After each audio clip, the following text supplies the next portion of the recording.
Hello students, welcome to your social science class. Today we are going to start with another new lesson, that is chapter 6 and 7.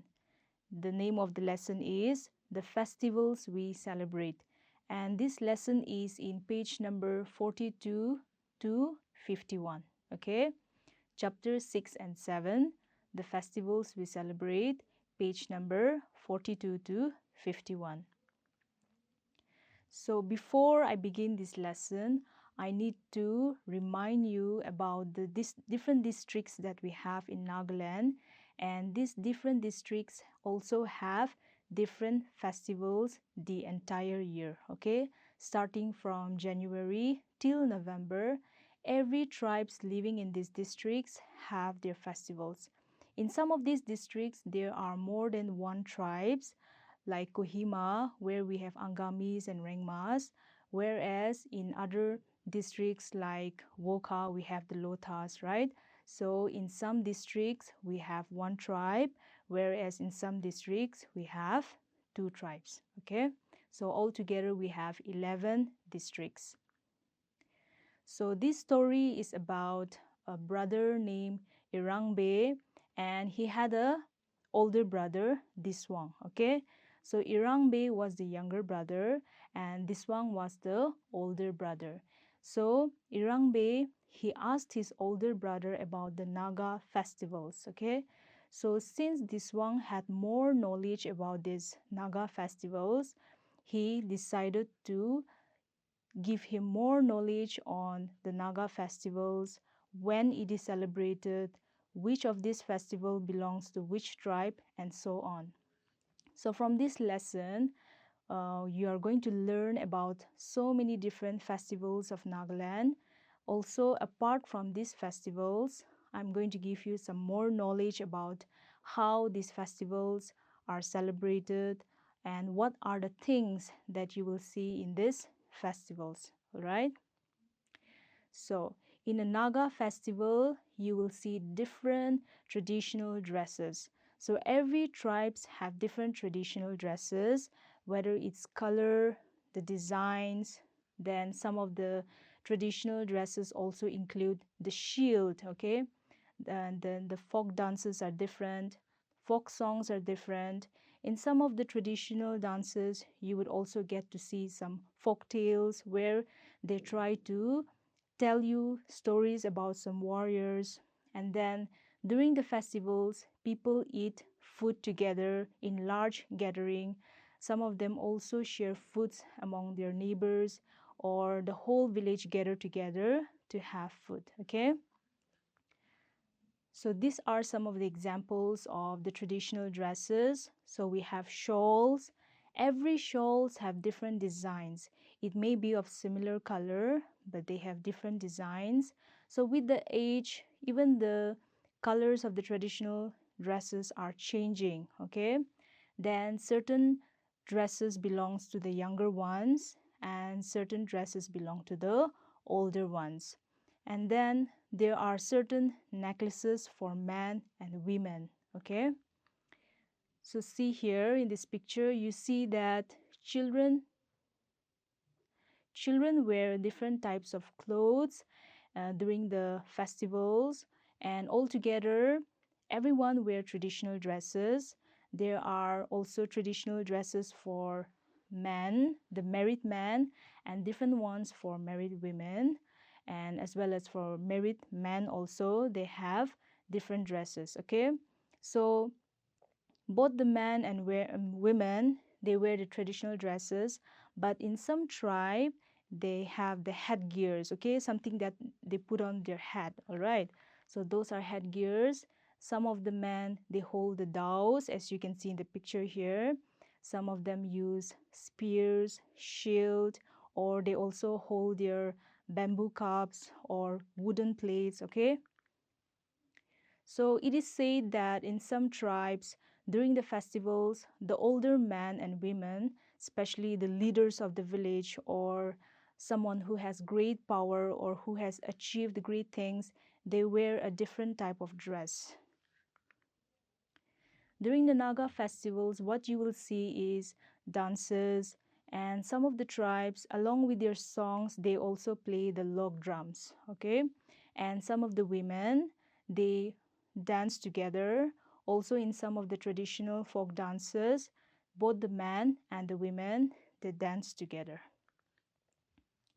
So in traditional festival, in Naga festivals, sorry, you will see that uh, they will also tell you stories about warriors, okay, as you can see in the picture. So through a song, they try to tell you a story about a particular person who was a great warrior. Great warrior means someone who went for a war or someone who was a great hunter, okay. Then in some of the traditional games, they also try to show you the skills that they have, or they also try to show you how they did the hunting or how they were fighting with their enemies during their times. Okay, so all these things you will see in the festivals of Nagaland. And then most of the festivals, they are related to the harvest, okay? Either they celebrate after the rice plantation is done, or some of the tribes, they celebrate while they're waiting for the harvest season. So there are different reasons for celebrating the Naga festivals. So let me begin, okay? What Diswang, the older brother, explained to Irangbe, the younger brother. The first one is the Sanctum tribe, okay? So the Sanctum tribe celebrate a festival known as Among Mong. It is celebrated on the first week of September when the crops are ready for harvest. And during this festival, what they do is they worship the gods of houses, they pray for the good harvest, and together they make merry, means they enjoy together, they share their foods or they eat food together. All right. While explaining this lesson, I may not give the correct pronunciation of how you say your festivals from your own dialect, but I'll try my best. All right. The second one is Konyak tribe. The name of the festival is Auliang, and this festival is celebrated in the first week of April. Here, this festival, according to their tribe, okay, they say that this festival marks the end of the old year and it is the beginning of the new year. All right. Now, during this festival, what they do is people pray to God for a lot of harvest, a bountiful harvest of crops. Then they spend time feasting, dancing, singing, cleaning their villages and houses. So most of the tribes during the festivals, what they do is they clean their surroundings, they clean their house, wear their best clothes, and they go out from their house in order to watch those folk dances, or they also participate, okay, and that is how they celebrate. Before I explain to you about this particular tribe, let me also tell you that here in this lesson, these are only the few festivals of Nagaland. Okay, actually in Nagaland we have a lot of festivals. In some tribes of Nagaland, among the certain tribes, there are more than one festivals. In one year they celebrate one or two festivals, and all these festivals have different reasons. All right. So next one is the Ziliang tribe, and their festival is Hega. This festival is celebrated from 10th to 15th February, and during this festival, people pray to God for wealth, that is for richness, for good luck and courage, for bravery. Okay, in order to have brave mind, they used to pray to their God. So people get together and spend time dancing, singing, and feasting like other tribes. And the men folks participate in wrestling and long jump. And the young couples also get engaged for future life. That is, they decide to get married during this festival. The next tribe is Yimchunger. Their festival is Metamnu. This festival is celebrated from 8 to from 4th to 8th August, and during this festival people dress in their best clothes, they dance around the village, and couples also get engaged and people offer prayers to the departed soul. To the departed soul means to their family members who have died, or to their relatives or cousins. It could be their parents, their children, their neighbors, all right? So they pray for the departed souls. Next one is Kuki tribe, and their festival is Mimkut. This festival is celebrated during the month of January, and during this festival, people feast and drink rice beer. Now, if you don't know what is a rice beer, it is a kind of drink that is made from rice. So it is known as rice beer, okay? And here also, the youth engage themselves in traditional sports like wrestling and other games throughout the festival. And older people sit by the fireside, singing while others dance, crack jokes, and merrymaking. So they used to have a lot of fun during this festival. They gather together, they joke, they also perform some dramas and make the other people happy, okay?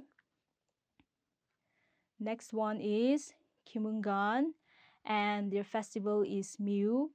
This is celebrated on first week of May.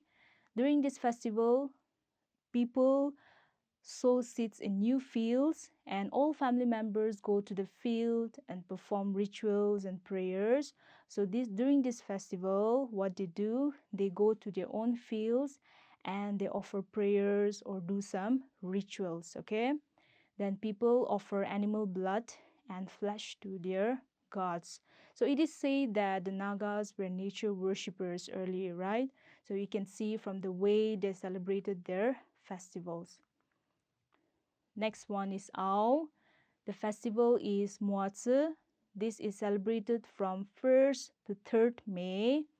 This festival is observed after the sowing of seed is done. This festival falls in the spring season. So people sing and perform dances based on spring season, and people ask the supreme god for prosperity, abundant crops, and good health. So this is how the Ao tribe celebrate. Next is Pom. Their festival is Monyu. This is celebrated on the 1st to 6th April. During this festival, the men folks, that is the men, the boys, they show their love and affection towards their married daughter. So not the boys, okay? Here the men, the father especially, what they do, they show their love for their daughters, married daughters.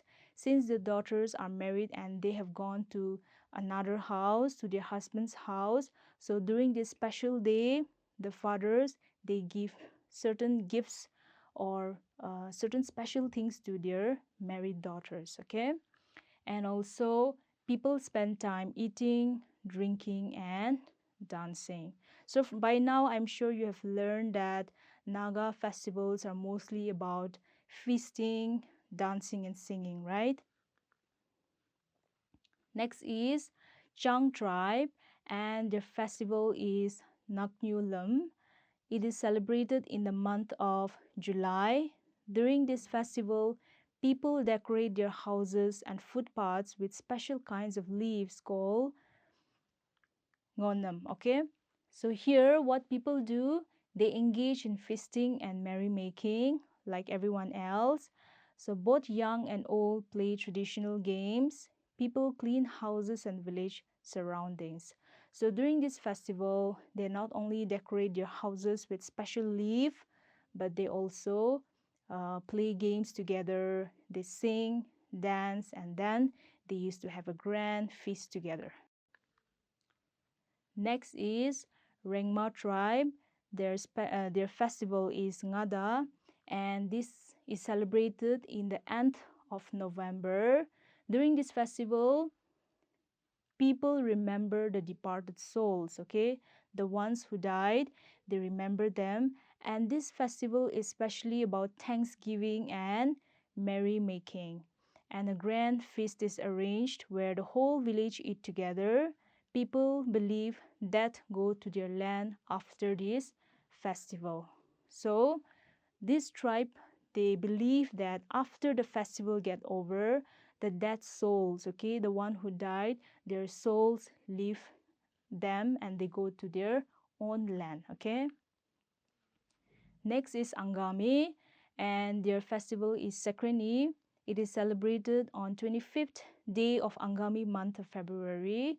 Here the young men of the village rise up early in the morning and wash themselves at the village well to purify from sicknesses and bad luck. And even the young boys and girls sing and feast together and have fun. Here during this festival, people, the young boys and the older boys, they go and take bath, and they believe that when they do that, they are purifying themselves, they are cleaning themselves, okay. Next is Chakisang, and their festival is Sukrenye. They are celebrated on 15th of January. During this festival, the young boys and girls are made clean through religious ceremonies. Every man take a fresh water bath to purify himself, and people take part in traditional sport, folk dance, folk song, and feasting. Lotha, their festival is Tokuimong, celebrated on 7th of November. Here, people do colorful dances, sing folk songs and feasting. People share and make peace. Thanksgiving friendships are renewed and bitter feelings are forgiven. It is a harvest festival. So this festival is very special for their tribe because on this day they believe that they can forgive one another in case they have enmity or if they hate each other. On this day they can build their friendship, okay. Next, Sumi, their festival is Tuluni, celebrated on 8th of July. During this festival, people drink rice beer, offer prayers to God for prosperity and protection of crops. Couples get engaged and gifts are exchanged. Next, Puchuri, their festival is Yemshe, celebrated on 5th of October. During this festival, the unmarried couples, they get engaged and decide to have a future together. Then many young peoples, okay, during this day, they wait for these festivals to get engaged, okay. Getting engaged means deciding to get married, all right. So thank you very much. I hope you have learned a lot about the festivals. If possible, you also try to go and talk to your elders on festivals. And as I've told you that there are so many festivals in Nagaland, and this is not the only one. This is just a few examples of festivals that we have in Nagaland. We have a lot more, okay? So you can also try to recollect that from your elders at home, and you can share it with your friends as well. All right. So see you again in the next class. Take care.